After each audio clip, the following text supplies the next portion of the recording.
Psalm 1261. When the Lord turned again the captivity of Zion, we were like them that dream. God does not turn on and off captivity, nor does he switch his attention towards his people. He is constant, steadfast, and unchanging. What we often perceive as turning is actually the intersection of human awakening and divine timing, the moment when God's promise synchronizes with our readiness. Zion's captivity represents every dimension where a believer's life ceases to reflect the fullness of God's glory. It is a spiritual state where God's people are held captive, emotional pain, broken vision, lost identity, and hopelessness. It is that place where believers who once dreamed boldly now feel disconnected from their purpose, weighed down by disappointment, guilt, or rejection. These are not chains of iron, but chains of the soul, subtle, unseen restraint formed by discouragement and unbelief. It is the season when life's battle blur divine purpose and the heart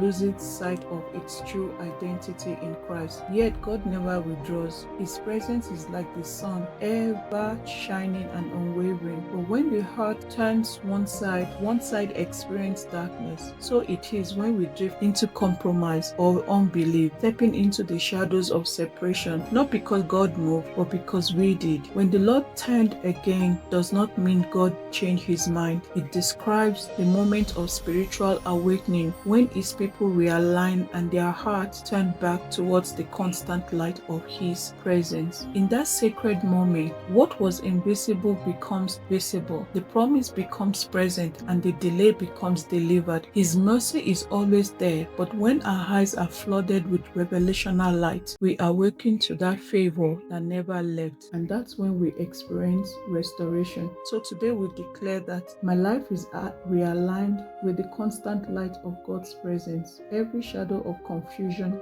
delay, and discouragement is dispelled by revelational light. Every area of captivity in my life, emotional, spiritual, or mental, is broken by the power of divine awakening. Every weight of guilt, rejection, and hopelessness is lifted by the spirit of liberty. The season of silence is over. My spiritual senses awakening to the voice of movement of God within me. The promise of God over my life has come into manifestation. What was invisible is now visible, and what was delayed is being delivered. My identity in Christ is fully restored. I remember who I am, whose I am, and why I'm here. Joy and laughter dwells within me. My testimony will make no nations say, the Lord has done great things for me. My readiness aligns with heaven's timing, and every